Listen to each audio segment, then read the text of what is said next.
दुनिया में यदि कोई सबसे बड़ा सत्य है तो वो है मृत्यु, और यदि दुनिया में सबसे बड़ा कोई आश्चर्य है तो वो ये कि हर किसी को पता है कि मृत्यु एक अटल सत्य है, फिर भी उसे लगता है कि कदाचित मेरी मृत्यु अभी नहीं होगी। चाहे कोई कितना भी बुद्धिमान हो, कितना ही शक्तिशाली हो, अमीर हो, लेकिन मृत्यु से कोई नहीं बच सकता। लेकिन जब कोई हमें छोड़कर चला जाता है तो हमारा सवाल ये नहीं होता कि वो कहाँ गया, बल्कि ये ज्ञात करना होता है कि अब उसके साथ क्या हो रहा होगा, वो किस जन्म में होगा, वो किस प्रकार रह रहा होगा, क्या वो हमें देख रहा है, क्या वो हमारे घर वापस आता है। बहुत से लोगों को अजीब अजीब सपने आते हैं। जो व्यक्ति चला गया है उसके सपने आते हैं, उसकी यादें आती हैं। तो हमारा प्रश्न यही होता है कि क्या उसकी आत्मा पीड़ा में है या शांति में। मृत्यु सिर्फ एक अंत नहीं है, बल्कि आत्मा की सबसे रहस्यमय यात्रा की शुरुआत होती है। ये एक ऐसी यात्रा है जहां कोई शरीर नहीं होता, कोई नाम नहीं होता। जिस प्रकार बालक पैदा होता है उसका कोई नाम नहीं होता, माता के गर्भ में शरीर मिलता है लेकिन उससे पहले कोई शरीर नहीं होता, ठीक इसी प्रकार आत्मा इस संसार में इस शरीर को त्याग कर चली जाती है तब कोई देह नहीं, वो केवल अपने सूक्ष्म शरीर के साथ रहती है। उसके साथ केवल उसके कर्म होते हैं और उनके अदृश्य परिणाम। मृत्यु के क्षण में आत्मा देह से निकलती है, बिल्कुल वैसे ही जैसे एक तोता पिंजरे से निकलता है, जो बरसों तक उस तोते के जो पिंजरा है उसमें कैद रहा हो। लेकिन जब वो पहली बार निकलता है पिंजरे से बाहर तो वो उड़ नहीं पाता, क्योंकि वो समझ ही नहीं पाता कि जो पिंजरा है वो टूट चुका है। वो अपने शरीर को देखता है, अपने परिजनों को रोते हुए देखता है, अपनी चिता की तैयारी होते हुए देखता है, लेकिन समझ नहीं पाता कि ये सब उसके लिए हो रहा है। वो समझ नहीं पाता कि मैं अब इस शरीर से अलग हो चुका हूं। मृत्यु के ठीक बाद आत्मा इसी प्रकार के एक भ्रम की स्थिति में होती है, क्योंकि उसका सारा जीवन सिर्फ इसी चीज की अभ्यास करने में निकल गया कि ये संसार ही सत्य है और ये जो शरीर ही यही मैं हूं। तो वो इस सत्य को पचा नहीं पाता है कि वो अब जीवित नहीं है। उसे तो यही लगता है कि वो अब भी जीवित है, बस लोग उसे अनदेखा कर रहे हैं। लेकिन क्यों कर रहे हैं ये उसकी समझ से बाहर होता है। और तभी आते हैं यमदूत। वे यमदूत जो कि उसे ले जाने के लिए आते हैं, जिनका स्वरूप सांसारिक नहीं होता, ना वो काले होते हैं ना लाल होते हैं, वो किसी भी प्रकार के नहीं होते। उनका स्वरूप उस आत्मा के कर्मों पर निर्भर करता है। जिस आत्मा ने अच्छे कर्म किए होते हैं उन्हें लेने के लिए देवदूत आते हैं, लेकिन जिन्होंने बुरे कर्म किए होते हैं उन्हें लेने के लिए काल के दूत आते हैं। लेकिन जो जीते जी जन्म मरण के सभी बंधनों से मुक्त हो गया, जो उस परमात्मा के साथ एक हो चुका है, उसे लेने के लिए स्वयं सतगुरु आते हैं। उसे लेने के लिए कोई देवदूत नहीं आता, स्वयं सतगुरु आते हैं। उसके सामने तो सभी नतमस्तक होते हैं, ब्रह्मा विष्णु महेश सारे देवी देवता सब उसके सामने नतमस्तक होते हैं। जिसने पवित्र जीवन जिया हो उसे यमदूत शांत और शांतिदायक रूप में दिखाई देते हैं, जैसे किसी तीर्थ यात्रा पर साथ ले जाने वाले दो संत। जिसने अधर्म और पाप का जीवन जिया उसे ही वो जो यमदूत हैं वे भयानक दिखाई देने लगते हैं, मानो उनकी लाल लाल आंखें हैं, मानो अग्नि उनकी आंखों से निकल रही है। जिनके हाथों में आग है, जिनकी आंखों में भी आग है, जिनके मुख पर एक सवाल है। मृत्यु के बाद ये यमदूत आत्मा को तुरंत यमलोक नहीं ले जाते। क्यों नहीं ले जाते? क्योंकि वे उस आत्मा को दिखाते हैं, उसी स्थान पर रखते हैं एक दिन जहां पर उसके शरीर का अंतिम संस्कार होना होता है। क्यों रखते हैं? वो ये काल होता है, ये समय होता है जब आत्मा अपने कर्मों का पहला दर्शन करती है कि देख, संपूर्ण जीवन तेरे सामने चलचित्र की तरह दिखाया जाएगा। देख अपने जीवन को कि तूने क्या किया है, और क्या नहीं किया है। बिना किसी शब्द के, बिना किसी तर्क के, बस हर एक कर्म की स्मृति उसे दिलाई जाती है। जिसे तुम भूल गए, जिसे तुमने नजरअंदाज किया, जिस छोटे से छोटे झूठ या एक बार की छोटी सी छोटी चोरी, चाहे कुछ भी हो, चाहे तुमने मजाक में ही किसी पर व्यंग किया हो, वो हर एक चीज, हर पल, हर क्रिया, हर संकल्प वो तुम्हारे सामने खड़ा होता है। ये कोई दंड नहीं है, ये कोई दंड नहीं होता, बल्कि ये उसे याद दिलाया जाता है कि तेरे कर्म कैसे थे, तूने क्या कर्म किए। जिस संसार के लिए, जिस शरीर के लिए तू कर्म कर रहा था, देख इस चिता को देख, तेरा शरीर उसी चिता में अब जलाया जाएगा। जिस शरीर को तूने पाला पोसा, तुझे समझ में नहीं आया कि वही शरीर बालक से बड़ा हुआ और बड़े से फिर धीरे धीरे वयोवृद्ध होता चला गया और अंत में देख तूने इस शरीर को त्याग दिया। तूने आज तक अपने आप को शरीर समझा, अब यही जो शरीर है ये इस अग्नि में जल जाएगा और पंच महाभूतों में विलीन हो जाएगा। लेकिन चिता जल रही होती है, शरीर अग्नि को सौंप दिया जाता है, पर आत्मा उस चिता को नहीं देख रही होती। वो देख रही होती है अपने कर्मों की आग को। वो देख रही होती है कि किसके लिए उसने आंसू छोड़े हैं और किसके लिए उसने आंसू लाए हैं। कौन रो रहा है, किसके हृदय में पीड़ा है और कौन बनावटी है। वो ये बताती है, देखती है कि अंतिम संस्कार के समय अपने घर वालों के पास आत्मा बहुत पास में होती है, उनके बड़ी ही निकट होती है, उनके मन की हर बात को वो सुन सकती है, क्योंकि अब वो कोई शरीर नहीं है कि मन की बात ना जान पाए। अब वो मन की हर बात को सुनती है, वो उसके दुख को महसूस करती है, लेकिन कुछ कर नहीं सकती। अब वो उन लोगों के सुख को भी महसूस करती है जो उनसे ईर्ष्या करते थे, जिसको उसके जाने के बाद सुख हो रहा है, लेकिन वो फिर भी कुछ नहीं कर सकती। ये सबसे बड़ी पीड़ा होती है। एक आत्मा जो मां की आत्मा होती है, वो देख रही है कि उसका बेटा रो रहा है, लेकिन वो उसे छू नहीं सकती। एक पत्नी की आत्मा देख रही है कि उसका पति उसके कपड़े समेट रहा है, लेकिन वो उसे रोक नहीं सकती। इसीलिए संस्कारों का समय, प्रार्थनाओं का समय और मौन का समय आत्मा के लिए सबसे भारी होता है। यदि इस समय परिजन शांति का जाप करे तो आत्मा को थोड़ी सी दिशा मिलती है। वो जानती है कि अब उसका अगला पड़ाव आ रहा है।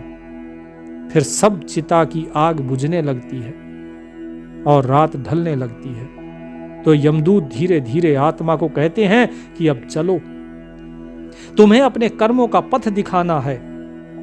और आत्मा उस घर को एक बार, अंतिम बार देखती है जहां उसने जन्म लिया, जहां वो हंसी थी, जहां वो झगड़ी थी, जहां उसके मन में मोह था, जहां रहते हुए उसके मन में अहंकार था, जिनके लिए उसने लोभ किया, जिनके लिए उन्होंने मोह किया, वो सभी लोगों को देखती है। वो घर अब सिर्फ एक याद बनकर रह गया और ये घर अब उसका नहीं रहा।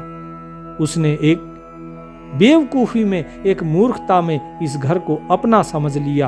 वो भूल गई कि ये तो केवल एक सराय है, इन लोगों के साथ मिलना था और अब यहां से छोड़कर आगे बढ़ना है।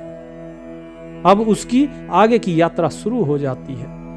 यमदूत आत्मा को उसी सूक्ष्म मार्ग पर ले जाते हैं जहां कोई शरीर नहीं होता सिवाय एक सूक्ष्म शरीर के। शरीर 4 प्रकार के होते हैं।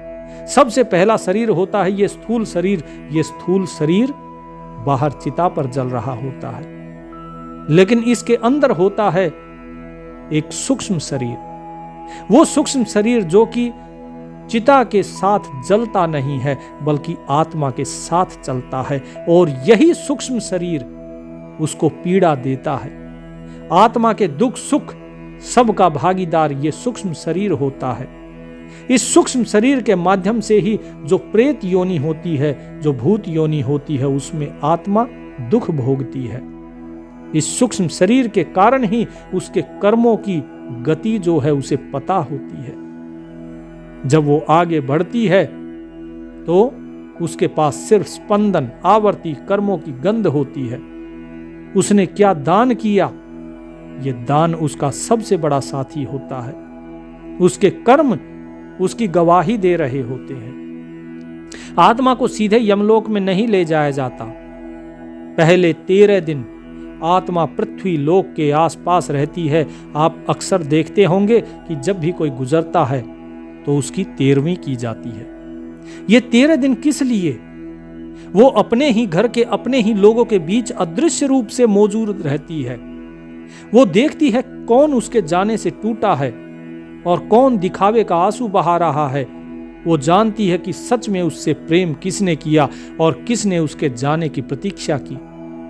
इन 13 दिनों में अक्सर ब्राह्मण लोग कहते हैं पिंडदान करो, तर्पण करो, श्राद्ध की प्रक्रिया करो और इससे सब कुछ शुद्ध हो जाएगा। लेकिन वास्तव में इससे कुछ शुद्ध नहीं होता, क्योंकि इन 13 दिनों में आत्मा की शांति के लिए चाहे कितनी भी प्रार्थना की जाती हो जिससे आत्मा को मार्गदर्शन मिले, लेकिन ऐसा नहीं होता।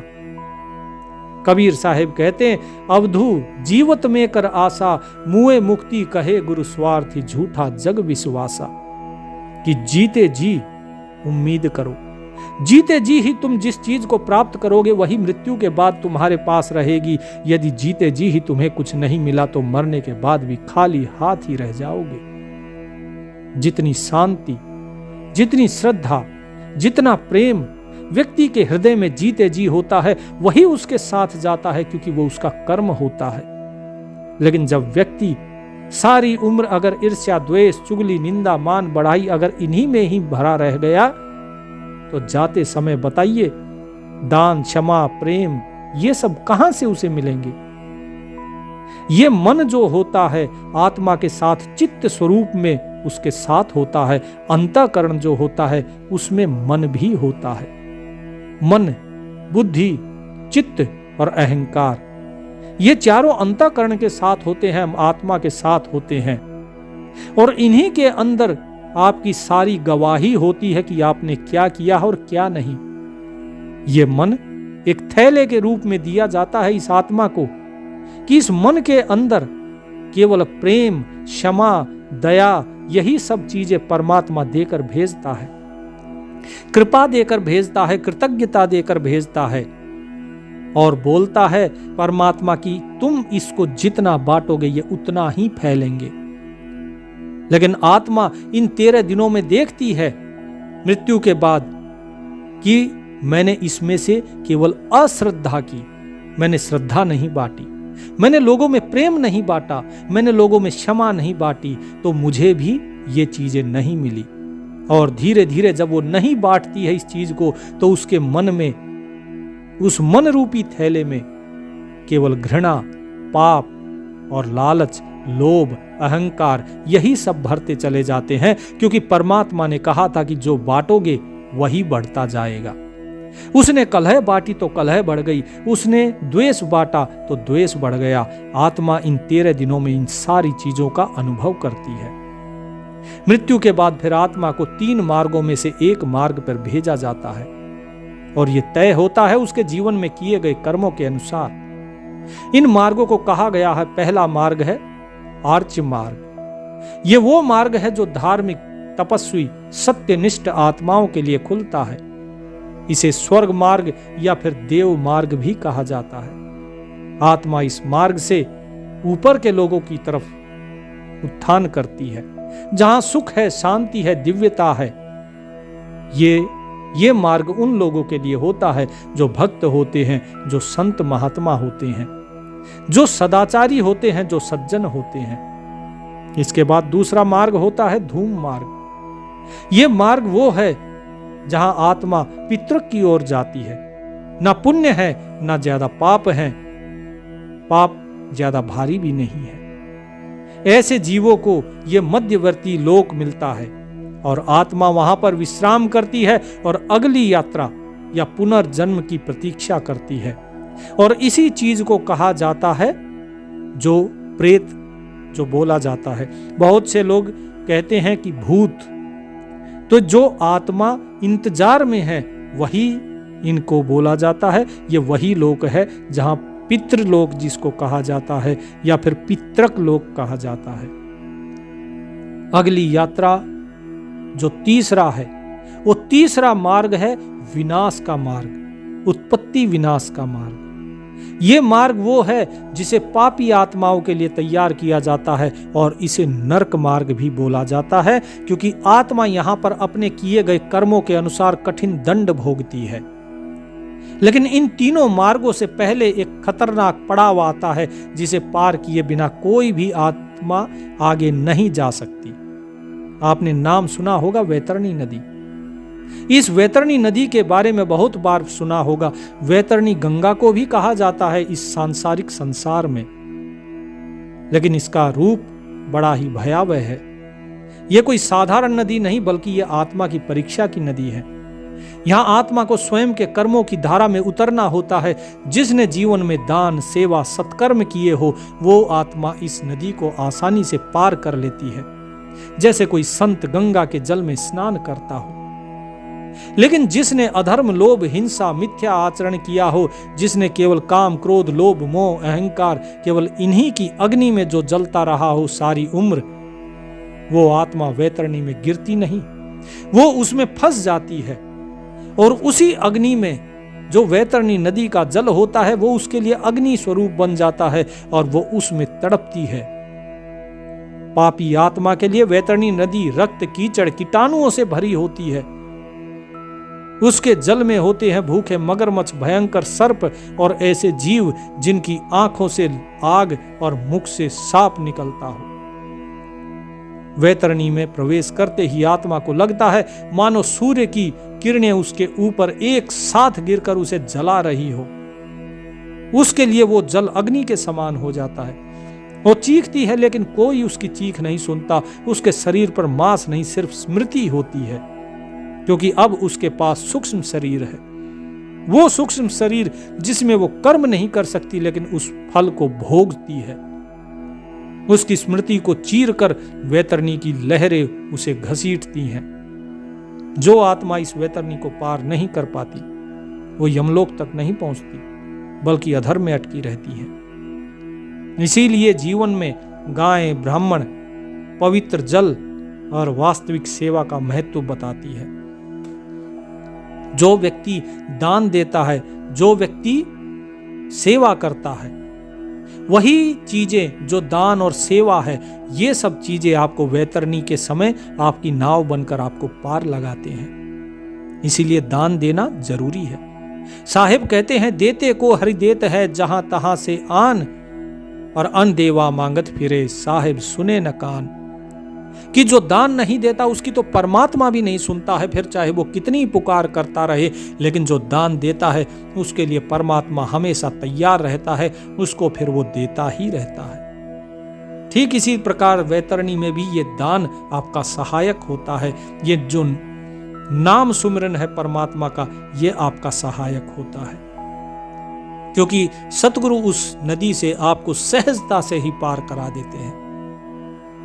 और उसके बाद फिर जब आत्मा उसको पार कर लेती है तो वो पहुंचती है यमराज की काल की सभा में। और ये कोई साधारण द्वार नहीं है यमराज का जो द्वार है। वहां आत्मा की गति अचानक रुक जाती है। उसके सामने एक विशाल भवन होता है, उसकी कर्म की दीवारें होती हैं। यहीं पर होता है आत्मा का मूल्यांकन, उसके कर्मों का मूल्यांकन। और यमराज केवल वहां पर न्यायाधीश नहीं है, वो धर्म स्वरूप, विचारशील और करुणामयी भी है। उनका स्वरूप तेजोमय है, न क्रोधी न राक्षसी, बल्कि बहुत ही शांत, गंभीर और आत्मा के अंतर्मन को पढ़ लेने वाला। लोग इसी को काल कहते हैं।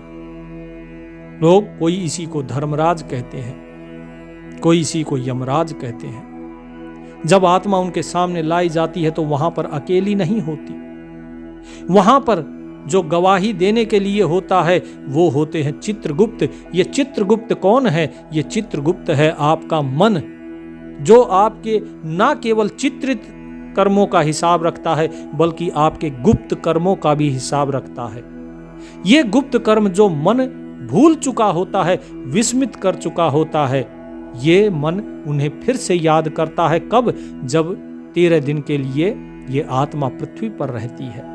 पृथ्वी के भ्रमण पे रहती है, अपने कर्मों को देखती है, तो उसे अपना सारा किया हुआ कर्म, एक एक कर्म इस मन को याद आता है और ये चित्रगुप्त के रूप में फिर गवाही देता है। उसके बाद आत्मा के पाप पुण्य का हिसाब किया जाता है। पाप पुण्य का हिसाब संख्या में नहीं होता। वहां पर यह हिसाब नहीं होता कि किसने क्या पाप किया और किसने क्या पुण्य किया। यदि किसी के पुण्य ज्यादा हैं और पाप कम है तो उसके पापों की संख्या को घटा दिया जाए, तो जो पुण्य बच जाएंगे तो उसे पुण्य लोकों में भेजा जाएगा। नहीं, उसे अपने पाप कर्मों का भी दंड भोगना होगा और पुण्य कर्मों का पारितोषिक भी उसे ग्रहण करना होगा। इसीलिए जब व्यक्ति कर्म करता है तो उसे सावधान होकर कर्म करना चाहिए, क्योंकि उसके पुण्य चाहे कितने भी हो जाएं, लेकिन उसके पाप को धो नहीं सकते। और कोई व्यक्ति यदि रोज पूजा करता रहा लेकिन अहंकार में डूबा रहा तो वो पुण्य फल नहीं देता है। यहां पर कोई छल नहीं चलता है, यहां कोई तर्क नहीं चलता, यहां सिर्फ सत्य चलता है। धर्मराय के दरबार में आत्मा को स्वर्ग, पितृक या नरक में से किस दिशा में भेजा जाएगा, ये धर्मराय तय करते हैं। अगर आत्मा ने अत्यंत पुण्य किए हो तो यमराज स्वयं उठकर खड़े होते हैं और उसे देवदूतों के साथ स्वर्ग की प्राप्ति होती है, वैकुंठ की प्राप्ति होती है। उसे 4 मुक्तियों में से कोई एक मुक्ति दी जाती है। ये 4 मुक्तियां जो साहिब अपनी वाणी में बताते हैं वो है शाहयुज, शाहलोक, शाहरूप और शाहनीप, जिसमें एक में जो मालिक है विष्णु, जिन्हें की पालन करता कहा जाता है, उनके वैकुंठ में निवास मिलता है। एक मुक्ति है जिनमें उसी का स्वरूप दिया जाता है, अर्थात उसे विष्णु की उपाधि दी जाती है। और एक है जिसमें वो स्वयं विष्णु के समीप रहते हैं। यहां पे शिव के लिए स्थान नहीं है। मुक्तियां ये चारों जो वैकुंठ की हैं ये विष्णु की हैं। और एक होता है जिसमें उसी का स्वरूप है, विष्णु का ही स्वरूप, यानी कि चाहे तो आत्मा विष्णु के लोक में रहेगी या विष्णु के समीप रहेगी या फिर विष्णु के रूप में रहेगी, और या फिर जब विष्णु इस धरती पर आते हैं, अवतार लेते हैं, तो उनके साथ साथ इस धरती पर अवतार लेगी। उसे कहा जाता है शाह युग, यानी कि उन्हीं के युग में उनके साथ ही अवतार लेना। जिस प्रकार अनेकों संत महात्मा जब राम अवतार हुआ तो राम के साथ में थे, कोई अंगद के रूप में था, कोई सुग्रीव के रूप में, कोई किसी रूप में, कोई हनुमान के रूप में। ठीक इसी प्रकार यही है चारों मुक्तियां। ऐसे सदाचारी सज्जन देवताओं के स्वागत करते हुए और उन्हें स्वर्गलोक तक उनका प्रस्थान किया जाता है। ऐसे सज्जनों का अप्सराएं स्वागत करती हैं और आत्मा एक दिव्य प्रकाश में विलीन होती है। लेकिन अगर आत्मा ने पापों से भरा जीवन जिया हो तो उसके सामने फिर खुलता है नरक का द्वार। नरक का द्वार जिसमें साहिब जम के अंग में अच्छी प्रकार से समझाकर बताते हैं कि नरक का स्थान नहीं है नरक कोई, बल्कि उसे इस प्रकार के दंड दिए जाते हैं कि आप उनकर सुनकर कांप उठते हैं। पहला तो वो लोग जो दूसरों की संपत्ति हड़पते हैं, भाई का हिस्सा छीनते हैं या स्त्री का शोषण करते हैं, उन्हें भेजा जाता है किस लोक में? तामिश्र लोक में। यहां आत्मा को लोहे की रस्सियों से बांधकर घना अंधकार दिखाया जाता है, जहां समय, ध्वनि और चेतना सब छीन ली जाती है। दूसरा है अंधतामिश्र। ये नरक उन्हें दिया जाता है जो झूठे वचनों से दूसरों को धोखा देते हैं, विशेषकर गुरु, शिष्य या जीवन साथी के रिश्तों में। यहां आत्मा को लगातार भ्रम में डाला जाता है, वो बार बार गिरती है, टकराती है, चेतना खोती है। और तीसरा है रौरव नरक।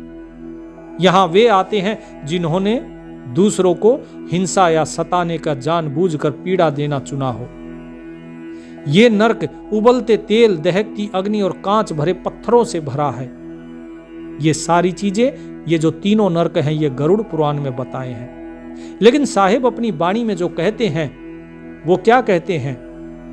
कबीर साहिब बताते हैं कि जो नरक है वो नरक कहीं और नहीं है, वो नरक इसी संसार में है। और इसी संसार में आत्मा को भेजा जाता है और उसे ऐसे ऐसे जीवों के रूप में पैदा किया जाता है जहां पर उसे केवल और केवल अपने प्राण बचाने के लिए तड़पता रहना पड़ता है, दौड़ते रहना पड़ता है।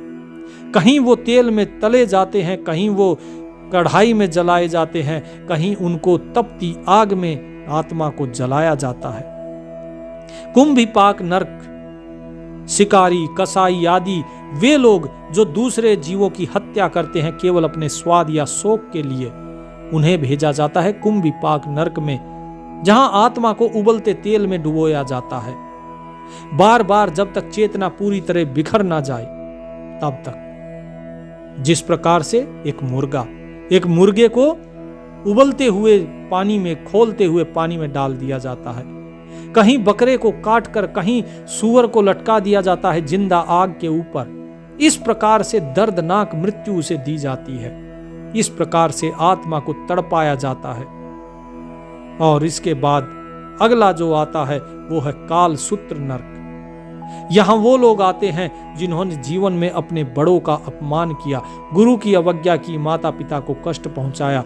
ये नरक अग्नि की लपटों से भरा होता है, जहां आत्मा को बिना विराम के जलते हुए लोहे पर चलाया जाता है। इसके बाद छठा नरक है असीपर्ण वर्ण नरक। जिन्होंने धर्म के नाम पर अधर्म किया हो, लोगों को गुमराह किया हो या आध्यात्मिक सत्ता का दुरुपयोग किया हो, जिस प्रकार आजकल के जो पाखंडी गुरु हैं वो धर्म के नाम पर लोगों को ठगते हैं, धर्म के नाम पर व्यापार चलाते हैं, उनके लिए ये सबसे कठोर नरक है।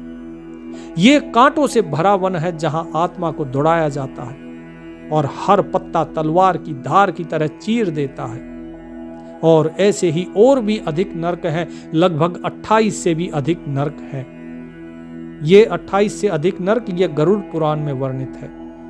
इनके 28 की व्याख्या यहाँ पर गरीबदास महाराज ने नहीं की, उन्होंने एक साथ ही सारी चीजों का खुलासा कर दिया कि किस प्रकार से जो आत्मा है उसे नरक भोगना पड़ता है, किस प्रकार के दुख उसे भोगने पड़ते हैं।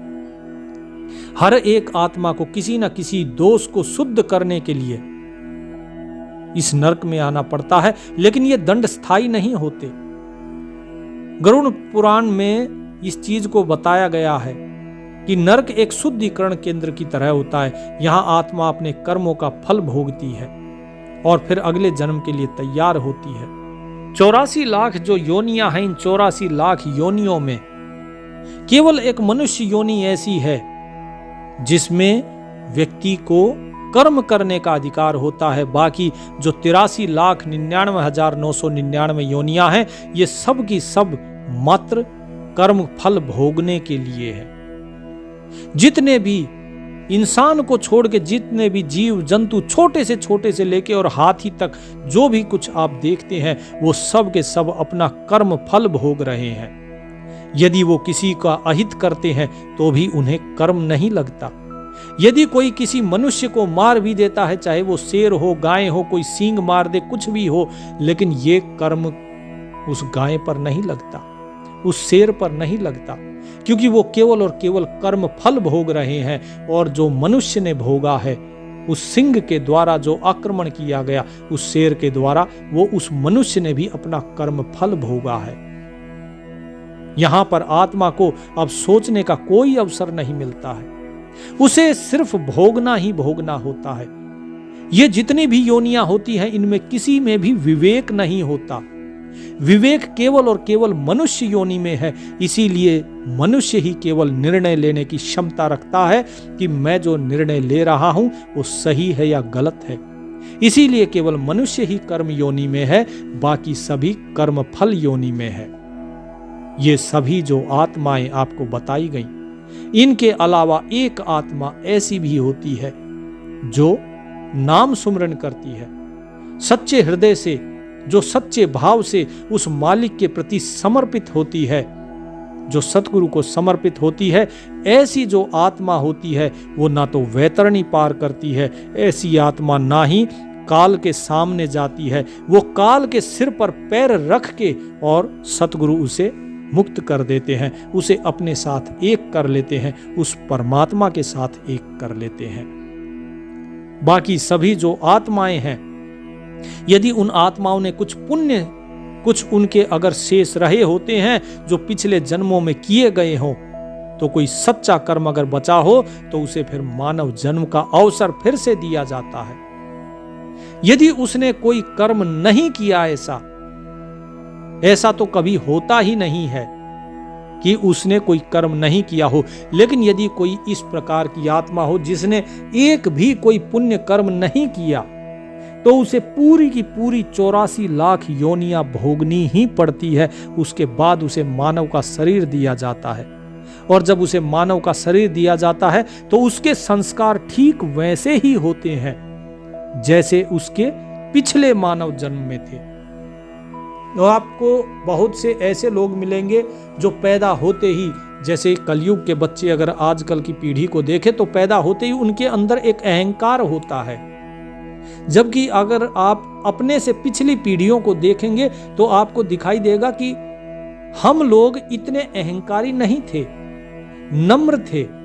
इनसे जो आजकल की पीढ़ी है इससे बहुत विनम्र थे। आजकल की पीढ़ी को यदि कुछ कहा जाता है तो उनका जो अहंकार है अहम आहत हो जाता है, जबकि जो पुराने लोग हैं वो बचपन में खूब पिटते भी थे, खूब बुरा भला भी सुनते थे, लेकिन उन्हें कभी इस ईगो, अहंकार, इस चीज का भेद ही नहीं पता था कि ये क्या होता है, अहम क्या होता है। तो ये सभी जो संस्कार हैं, ये सभी संस्कार इसी कारण होते हैं कि पिछले जन्म में ये कैसे थे। जिसका पिछले जन्म में जैसा ज्ञान था वैसा ही ज्ञान उस व्यक्ति को अगले मानव जन्म में 12 वर्ष तक की आयु के अंदर दिया जाता है।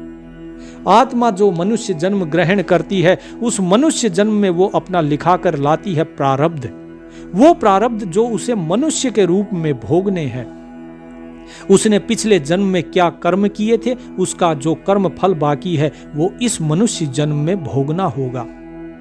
इसके साथ साथ जो ज्ञान उसने पिछले जन्म में प्राप्त किया था वो ज्ञान उसे इस जन्म में पहले दिया जाएगा, उसके माता पिता के द्वारा, उसके गुरुओं के द्वारा, उसके पर्यावरण के द्वारा, उसके जो आसपास का परिवेश है, जो माहौल है उसके द्वारा, उसके अड़ोसी पड़ोसी सभी उसे इस प्रकार के लोग मिलते जाएंगे जो उसकी विचारधारा वैसी ही बना देंगे जैसी कि पिछले जन्म में थी। यदि कोई पिछले जन्म में भक्त रहा होगा तो उसे इस जन्म में भी 12 वर्ष तक उसको ऐसा ज्ञान दे दिया जाएगा जिसमें वो भक्त बन जाता है, और उसके बाद 12 वर्ष के उपरांत फिर उसके सामने रास्ता खोल दिया जाता है कर्म का, कि अब तुम्हें जिस तरफ चलना है तुम उस तरफ चल सकते हो। चाहे तो अपने भक्ति मार्ग पर फिर से प्रशस्त हो जाओ, और अगर चाहो तो तुम संसार की तरफ भी जा सकते हो। आप देखिए 12 वर्ष का एक बालक प्रहलाद जो कि इतना बड़ा भक्त हुआ, ध्रुव जो मात्र 5 वर्ष का था। ये सब क्यों? एक बड़ा जो लगभग 50, 60, 100 साल का व्यक्ति हो जाता है वो भगवत मार्ग पे नहीं चलता है, लेकिन 5 वर्ष का बालक भक्ति करता है, 12 वर्ष का बालक भक्ति करता है। ये सब मनुष्य के पिछले जन्म के संस्कार होते हैं। मुक्ति कोई एक जन्म की प्रक्रिया नहीं है, मुक्ति में अनेकों अनेक जन्म खप जाते हैं। भीष्म पितामह जो महाभारत में थे, क्या आप जानते हैं कि उनको तीरों की सैया पर क्यों लेटना पड़ा? जब उन्होंने श्री कृष्ण से पूछा कि हे केशव, मुझे नहीं याद कि मैंने पिछले 100 जन्मों में भी कोई इस प्रकार का पाप किया हो कि आज मुझे इस सरसैया पे लेटना पड़ रहा है, तो श्री कृष्ण ने कहा, जब 100 वर्ष 100 जन्मों तक का आपने अपनी योग के बल पे देख लिया तो 6-7 जन्म और पीछे चले जाइए। 107 जन्म पहले आप छोटी सी रियासत के एक राजा थे। एक सांप पड़ा था, सुबह सुबह आप जा रहे थे और सर्दियों का दिन था, वो कुंडली मार कर पड़ा था।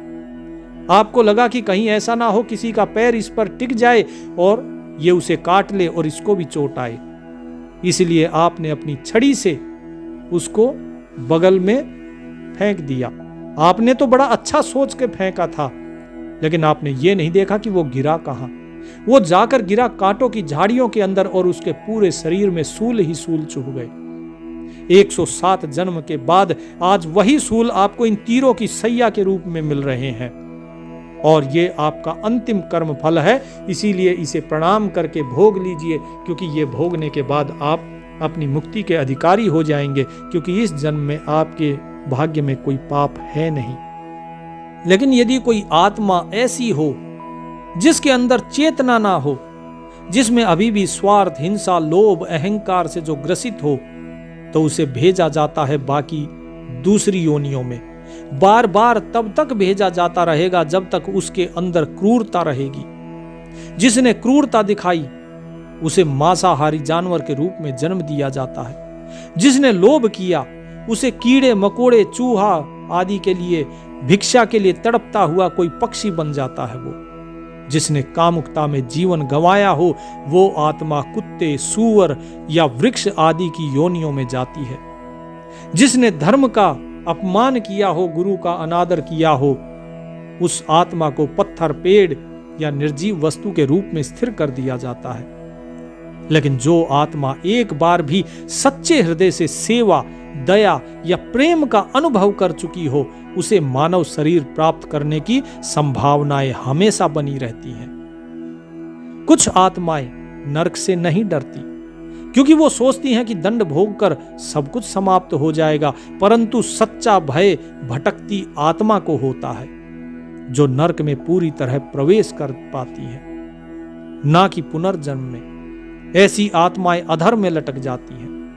वे भूत, प्रेत, पिशाच योनियों में भटकती हैं। ये आत्माएं ना शरीर त्याग पाती हैं, स्थूल शरीर का त्याग हो गया, लेकिन सूक्ष्म शरीर को नहीं त्याग पाती और ना ही शरीर प्राप्त कर पाती, जब तक कि उनकी वे सारी वासनाएं, उनके जब तक भोग वो भोग नहीं लेती, तब तक उन्हें दूसरी योनियों में जन्म नहीं दिया जाता।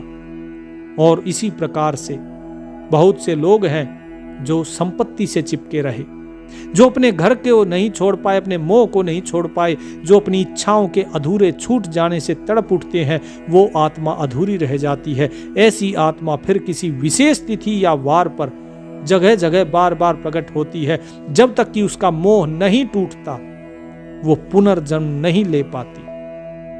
वो बार बार जाती है, देखती है कि मैं यहां थी, मैंने ये किया, मैंने ये धन जोड़ा, और जब वो देखती है कि उसके जोड़े हुए धन को कोई और खा रहा है, जिसके लिए उन्होंने वो धन छोड़ा था वही धन उसे बर्बाद कर रहा है, तब उसका मोह टूटता है, अपने धन से उसका लोभ छूटता है। जो लोग उसे याद ही नहीं करते, जिन लोगों के लिए उसने अपना सारा जीवन व्यर्थ कर दिया, जब वो देखती है वो लोग सब अपने अपने काम में मशगूल हो गए और वो उसे याद ही नहीं करते, तब उसका मोह टूटता है और उसके बाद वो जन्म लेती है। अन्यथा वो आत्मा कभी दूसरा शरीर धारण नहीं करती, वो भटकती रहती है। जब तक कि उसका मोह ना टूटे, जब तक उसका लोभ ना टूटे, वो भटकती रहती है। जब आत्मा कोई गर्भ धारण करती है, किसी के गर्भ में जाती है, तो वो केवल अपने लिए माता पिता नहीं चुन रही होती, वो चुन रही होती है अपने कर्मों का कर्म फल। क्योंकि उसे चुनाव दिया जाता है कि तुम्हें किसको माता पिता चुनना है। उसे चुनाव दिया जाता है कि तुम किसको अर्धांगिनी के रूप में चुनोगे। उसे चुनाव दिया जाता है कि तुम्हारे पुत्र पुत्री कौन होंगे। ये सब कुछ आत्मा को चुनने के लिए बोला जाता है, लेकिन ये केवल उन्हीं लोगों में से चुन सकती है जिनका कर्ज इसके ऊपर होता है, उनका ऋण उतारने के लिए। इसीलिए साहिब बाणी में कहते हैं, आपस के सब लेवा दूतम, कोई किसी का पिता न पूतम, ऋण संबंधी जुड़ाइए नाता, अंत समय सब 12 बाटा। कि भाई यहां पर कोई किसी का पिता नहीं, कोई किसी का पुत्र नहीं है, क्योंकि आत्मा तो अजन्मा है, तो इसका कोई पिता कैसे हो सकता है, इसकी कोई माता कैसे हो सकती है। इसीलिए यहां कोई किसी का पिता नहीं, कोई किसी का पुत्र नहीं। ये सब क्यों आए हैं फिर यहां पर? क्योंकि हमने इनको चुना है उस ऋण को उतारने के लिए, जो ऋण पिछले जन्मों का हमारे ऊपर बचा हुआ है, जो पिछले जन्मों का सामने वाले के ऊपर हमारा कोई ऋण बचा है। जो इस बार हमारे पुत्र के रूप में जन्म लेगा, उसको भी हम ही चुनते हैं। ये सारी चीजें पहले से तय होती हैं, ये सारी चीजें पहले से व्यक्ति लेकर आता है कि कहां पर वो जन्म होगा, कौन उसका पुत्र होगा, कौन उसके माता पिता होंगे, उसकी मृत्यु कहां होगी, उसका जन्म कहां पर होगा। ये सारी चीजें वो पहले से लेकर आता है। 12 वर्ष तक उसे क्या क्या ज्ञान दिया जाएगा, उसके अंदर जितने विकार होते हैं वो विकार भी उसे दिए जाते हैं, जो उसके अंदर ज्ञान होता है वो ज्ञान भी उसे दिया जाता है। लेकिन जब ये आत्मा जन्म ले रही होती है, अर्थात शरीर धारण कर रही होती है माता के गर्भ में, तब एक घटना घटती है। और वो घटना क्या है? वो घटना है अपने पुराने जीवन की जो अंतिम सांस, अपनी जो मृत्यु की पीड़ा है, अपने द्वारा किए गए अच्छे बुरे कर्म, अपने प्रियजनों के सभी चेहरे, वे सब कुछ उसकी चेतना में आ जाते हैं। वो सारी बातें उसको याद होती हैं। वो सारी चीजों को जो आत्मा है वो ग्रहण करती है और वो देखती है कि हाँ, ये ईश्वर है जो मेरे साथ है। और वो उस ईश्वर से प्रार्थना करती है कि प्रभु, इस बार मैं तुझे नहीं भूलूंगा, इस बार मैं मोह से नहीं बंधूंगा, मैं सत्य को पहचानूंगा, मैं अपने जीवन का उद्देश्य पूरा करूंगा। परंतु जैसे ही वो आत्मा शरीर धारण करके और जन्म लेती है, तो उसकी पहली सांस के साथ ही उसके ऊपर माया का पर्दा गिर जाता है। जब तक बालक बाहर नहीं निकलता है, तब तक आत्मा के ऊपर माया का कोई पर्दा नहीं होता। तब तक वो सब कुछ जानता है। वो उस मालिक के साथ तन्मय रहता है, उसका तार जुड़ा रहता है उस मालिक से। वो मालिक को प्रार्थना करता है कि इस नरक से मुझे बाहर निकाल, बाहर आके मैं तेरा ही भजन करूंगा। वो ना अहंकार में जाता है ना किसी और चीज में। उसको बताया जाता है कि तेरा ये जन्म जो हो रहा है वो सब कुछ तेरी मैं के कारण है, तेरे अहंकार के कारण है। जीवन और मृत्यु ये केवल और केवल अहंकार के कारण होती है। कर्म फल और कर्म ये तो बहुत दूर की बातें हैं, पहली चीज ही मैं होती है। लेकिन जैसे ही ये पहली किलकारी इसकी गूंजती है, माया का आवरण उसके ऊपर गिरता है। जैसे उसे दूध चाहिए, फिर उसे खेलना है, फिर उसे खिलौने चाहिए, फिर उसके अंदर आता है अहंकार और धीरे धीरे वो परमात्मा से किया हुआ अपना वादा भूल जाता है। जब वो दूध पीता है, दूध पीकर सोता है, तो सोते सोते वो हंसता है। क्या उसने संसार में कुछ ऐसा देखा कि जिसे देखकर वो हंसे? नहीं, उसे कुछ भी नहीं पता होता कि कौन सी चीज हंसने लायक है, कौन सी चीज रोने लायक है, लेकिन फिर भी वो हंसता है, फिर भी वो रोता है। बहुत से लोग कहते हैं कि उसे बेमाता खिलाती है, कोई कुछ बोलता है कौन सी माता खिलाती है, कभी कोई किसी और माता का नाम लेता है। लेकिन सत्य ये है कि उस समय उसकी तार उस मालिक से मिल जाती है, तो वो जानता है कि हाँ, ये है जो मेरे साथ है, यही है जो वास्तव में मेरा अपना है, यही है जिसका मैं अंश हूं। लेकिन जैसे ही उसकी तार टूटती है, उससे टूटते ही बालक एकदम से रो पड़ता है, क्योंकि जिसे वो अभी तक अपना माने हुए था वो उसे अब देख नहीं पा रहा है, क्योंकि उसकी आंखें खुल गई, खुली आंखों से वो नहीं देख पा रहा है, इसलिए वो रोता है। धीरे धीरे उसको बाहर की चीजें देखने की आदत हो जाती है। धीरे धीरे जिस माँ का वो दूध पीता है उसके साथ रहने की आदत हो जाती है, और उसके बाद वो उसे ही माता पिता मानने लग जाता है। और धीरे धीरे उसका परमात्मा के साथ जो रिश्ता था वो धीरे धीरे फिर से खत्म होता चला जाता है। वो प्रभु से किया हुआ अपना वादा भूल जाता है। यही विस्मरण इस संसार का सबसे बड़ा जाल है। लोग ढूंढते हैं परमात्मा को, लोग ढूंढते हैं आत्मा को, लेकिन ढूंढा उसे जाता है जो खो गया हो। जिसे भूल गया व्यक्ति उसे याद किया जाता है, उसे ढूंढा नहीं जाता। जिसे आप भूल गए, जिसका स्वरूप भूल गए हो, उसका स्वरूप देखा जाता है, उसका स्वरूप याद किया जाता है। इसीलिए परमात्मा का नाम सुमिरन किया जाता है। उसे कहीं ढूंढना नहीं होता। वो बाहर नहीं है, वो मंदिर में नहीं है, वो मस्जिद में नहीं है, गिरजाघर गुरुद्वारे कहीं नहीं है। वो तुम केवल उसे भूल गए हो, अपने आप को भूल गए हो, इसीलिए अपने आप को याद करना होता है। और यही विस्मरण, यही जो स्मृति का लोप हो जाना, यही संसार का सबसे बड़ा जाल है। जन्म केवल एक शरीर लेने की क्रिया नहीं है, बल्कि आत्मा की पुनः परीक्षा का आरंभ है। जो आत्मा बार बार अपने भीतर के उस वचन को याद रखती है, जो माँ बाप समाज और लोभ के बीच भी अपने असली कार्य को पहचान ले, वही आत्मा इस जन्म में मोक्ष की ओर बढ़ती है। लेकिन जो अपने असली कार्य, अपने असली उद्देश्य कौन सा? स्वयं की पहचान करना और उस आत्मा को पहचानना, उस परमात्मा के साथ एक होना। जो उसको नहीं जान पाता, उस उद्देश्य को जो भूल जाता है, वही फिर से इस संसार में मोह के जाल में फंसता है, भोग में फंसता है, भ्रम में फंसता है और फिर से शुरू हो जाता है मृत्यु और जन्म का, पुनर्जन्म का चक्र। और इसी प्रकार आत्मा जन्म और मृत्यु के चक्र में फंसती रहती है। लेकिन जो अपने उद्देश्य को पार कर जाता है, वही आत्मा इस जन्म मरण के चक्र से मुक्त होती है। लेकिन जब व्यक्ति इस संसार में आकर भूल जाता है, तो उसे याद दिलाने का फिर काम होता है गुरु और सतगुरु का। गुरु और सतगुरु अलग नहीं होते। जैसे जैसे व्यक्ति शुद्ध होता जाएगा, उसका वही गुरु धीरे धीरे सतगुरु के रूप में उसे दिखाई देना शुरू हो जाएगा। जैसे जैसे व्यक्ति स्वयं ही अपने अंदर के मैल को साफ करता जाएगा, अपने अहम को, काम, क्रोध, लोभ, मोह, इसको दूर करता जाएगा, उसके अंदर प्रेम, क्षमा, दया भाव आती जाएगी, परोपकार आता जाएगा, दान आता जाएगा। वो स्वयं ही उस मालिक को फिर जानने लगता है। वो फिर उस शब्द की तरफ बढ़ जाता है जिसे अक्सर लोग सार शब्द, सार नाम कहते हैं। उससे पहले का जो भी अजपा नाम होता है, अजपा जाप होता है, वो गुरु के द्वारा उसे दिया जाता है। तो ये था आत्मा का चक्र कि किस प्रकार से जन्म मरण का चक्र होता है और आत्मा इस शरीर को छोड़ने के बाद फिर क्या करती है। 13 दिन तक इस संसार में रहकर वो क्या देखती है, क्या अनुभव करती है। उम्मीद करता हूं आज का सत्संग आपको पसंद आया होगा।